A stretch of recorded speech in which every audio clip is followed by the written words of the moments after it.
Bienvenue dans les énergies scolaires. Épisode 129. Extraclasse. Peggy Lefebvre de Foucault, professeur documentaliste au collège de Beaucamp-le-Vieux, petit collège en réseau d'éducation prioritaire, le plus éloigné des structures culturelles et des lycées en fait de tout le département de la Somme. L'école, on en parle beaucoup. Mais est-ce qu'on l'écoute vraiment ? Les énergies scolaires. Chacun à splash. Alors. Un tio contrôle. Tu tio. Le promfel. Quel jour connaît un nuit. Quel temps qu'il fait. Et puis vocabulaire. Français, Picard, Picard, français. Ouais. Deux feuilles. Chez Cabotan. Ardonné. Chez nom. Et puis chez caractère. C'est bon ? Eh ben allez-y. L'enseignement du Picard au collège est proposé en classe de 6e pour un cursus de 4 années. Voilà, c'est 1 heure d'enseignement par semaine, enseignement optionnel, donc c'est 1 heure en plus à l'emploi du temps des élèves. On travaille sur le vocabulaire, on lit des textes en Picard, on essaye d'écrire aussi des petits textes rapides. Le but de cet apprentissage du Picard, c'est qu'ils se réapproprient une langue régionale qui est la leur, et puis que pour la plupart d'entre eux, ils identifient les picardismes dans leur français. Par exemple, tout à l'heure, dans la petite interrogation, j'avais introduit une petite phrase qui, en picard, dit « j'ai du mot à Minguimbe ». J'ai du mot à Minguimbe, traduisez-le-moi en français. Les élèves, naturellement, me traduisent « j'ai du mal à ma jambe ». Ce qui est une traduction mot à mot et qui est la phrase qu'ils utilisent eux au quotidien. J'ai du mal à ma jambe, on l'entend, j'ai du mal à ma tête, on l'entend tous les jours dans les couloirs. Sauf qu'en français, on ne dit pas j'ai du mal à ma jambe, mais j'ai mal à la jambe. Et donc là, c'est le moment que j'utilise pour rétablir la tournure en français correcte et pour leur expliquer que s'ils utilisent cette forme fautive en français, c'est parce qu'en fait, ils utilisent du picard. Et c'est quand on sait pourquoi on fait une erreur qu'on est capable de la corriger. L'idée, c'est de parler bien picard pour parler bien français. Aujourd'hui, avec les élèves de 6e, c'était un petit moment d'évaluation de leurs connaissances. Donc, comme on a travaillé beaucoup de vocabulaire, il y avait un petit peu de mots de vocabulaire, donc des mots en français à traduire en picard, des mots de picard à traduire en français. Et puis, les petits rituels, en fait, qu'on a d'habitude en début de cours, qu'il a été intégré à l'évaluation. C'est-à-dire écrire la date en picard, dire quel temps il fait en picard, voilà, et puis un petit rappel aussi sur les cabotans, puisque les cabotans sont les marionnettes picardes qui prennent beaucoup de notre temps ces dernières semaines à cause du projet que l'on mène. Jusqu'à maintenant, vous avez travaillé sur les têtes, et bien évidemment que les têtes vont avoir des corps, et en fonction de ce que vous avez donné comme idée de personnage, Laurent a fabriqué des corps, d'accord ? Qui travaillait sur Popol, normalement. Alors, vous travaillez sur Popol. Le projet La Fleur et Rint d'Inch Collège consiste à créer un jeu de marionnettes picardes, donc de cabotans. Donc aujourd'hui, c'était la 4e intervention de l'association Picaresque. Les 3 premières interventions consistaient à fabriquer la tête des marionnettes avec Laurent Devim. Et aujourd'hui, Cécile Elouette était présente pour donner vie un petit peu à ces têtes qui, pour l'instant, n'exprimaient pas grand-chose.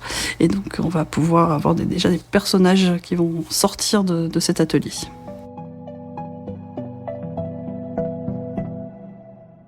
L'intérêt de la marionnette, c'est que la marionnette, déjà, c'est un élément de spectacle vivant. Et c'est effectivement un truchement entre l'élève et le spectateur, ou en tout cas, c'est par la voix de la marionnette, en fait, qu'il arrive à parler. On passe par l'écrit pour écrire un scénario, pour écrire une scénette, et puis finalement, on oralise tout ça à travers la marionnette. Donc on passe de l'écrit à l'oral avec un objet assez ludique qui permet de parler à travers elle. Ça libère la parole totalement. Je me suis aperçue que les élèves aujourd'hui sont sur leurs écrans et en fait ne savent plus ce que c'est qu'une marionnette, n'en ont jamais vu vraiment au spectacle. Voilà, ils ont fait des marionnettes avec leurs mains peut-être quand ils étaient petits, mais ils l'ont oublié. Et c'est quelque chose qu'ils redécouvrent en fait. Alors la première réaction étonnante, c'est une peur. Voilà, c'est un peu effrayant parce qu'en fait les marionnettes, pour qu'elles puissent être vues de loin sur un castelet, elles ont forcément des expressions un peu outrées, un peu grandiloquentes. Voilà, elles ont des grandes bouches, elles ont des couleurs un peu peu forte en fait. Ça les effraie dans un premier temps, ça leur semble bizarre en fait. Voilà, c'est le côté bizarre, on n'a jamais vu. Après le bizarre, il y a le rire qui intervient et puis finalement, un cabotin en picard, c'est une poupée et voilà, les enfants s'approprient la poupée finalement assez rapidement et voilà, ça devient un média facile à prendre en main. Je connaissais pas les marionnettes Picard du tout justement et quand j'ai été voir mon grand-père, il m'en a dit un peu plus. Il m'a expliqué Popol, Schlaffer, Sandrine, etc. J'ai fait Picard parce que mon arrière-grand-père et mon arrière-grand-mère parlent que Picard. Donc moi je voulais les comprendre, les communiquer avec eux. Tu as toujours des arrière-grands-parents ? Oui. Ah, génial. Oui, maintenant je sais parce qu'elle a plein de mots qu'elle nous a amenés. Voilà. Elle reconnaît plein de mots et voilà. On sent qu'il y a encore un Picard vivant chez Manon, en tout cas dans son entourage proche. Je suis née à côté de Beauvais, dans l'Oise, donc à la limite sud du domaine linguistique picarde. Et je n'ai pendant très longtemps pas eu du tout conscience d'être picarde ou picardisante. Et puis pour ma 5e année d'études, je suis allée à Lyon. Et là, je me suis rendu compte en discutant avec mes camarades qu'il y avait certains mots qu'ils ne comprenaient pas et moi certains mots qu'ils employaient que je ne comprenais pas non plus. Et là, j'ai découvert qu'effectivement, la langue française existait certes, mais qu'il y avait aussi des particularités régionales. Et donc, j'ai développé un petit peu l'apprentissage de la langue et de la culture, enfin la découverte en tout cas de cette culture que j'avais longtemps non pas niée mais méconnue. Et donc à partir de là, effectivement, j'ai commencé à m'intéresser réellement à ma picarditude.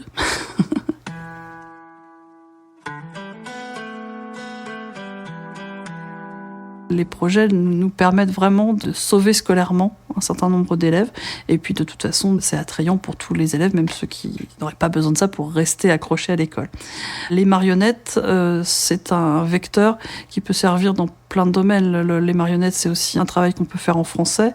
On peut travailler avec les marionnettes, comme on l'a dit un petit peu, sur la géographie. Il y a des marionnettes en Angleterre, il y a des marionnettes dans le nord de la France, il y a des marionnettes à Lyon, il y a des marionnettes dans plein de pays. Et on peut imaginer un projet de marionnettes en différentes langues et en différents lieux. Et voilà, on peut raccrocher aussi plein d'autres matières de la même façon. Enfin voilà, il y a plein de liens à faire entre les matières. Ce qui est peut-être plus facile pour moi en tant que professeur documentaliste, j'ai déjà l'habitude de faire ces liens de toute façon. Et là, au cœur de la langue, ça me paraît évident. La création de ce jeu de marionnettes doit donner aussi l'idée d'appartenance à un collège et donner aussi l'idée que le collège est un collège intéressant. On fait des choses bien dans ce collège-là. Redonner encore une fois une image positive à nos élèves, que ce soit par leur territoire, leur culture, leur appartenance à cette option, leur vie dans ce collège qu'ils aiment, mais qui n'a pas toujours une bonne aura à l'extérieur, ce qui est dommage. Chez Cabotan, ils sont rentrés d'un collège, bien on espère bien qu'ils vont y rester. Et puis qu'ils vont faire des tchos. Plein de tchos de marionnettes, plein de tchos Cabotan. Puis plein de choses élèves qui vont apprendre le picard avec plein de plaisir.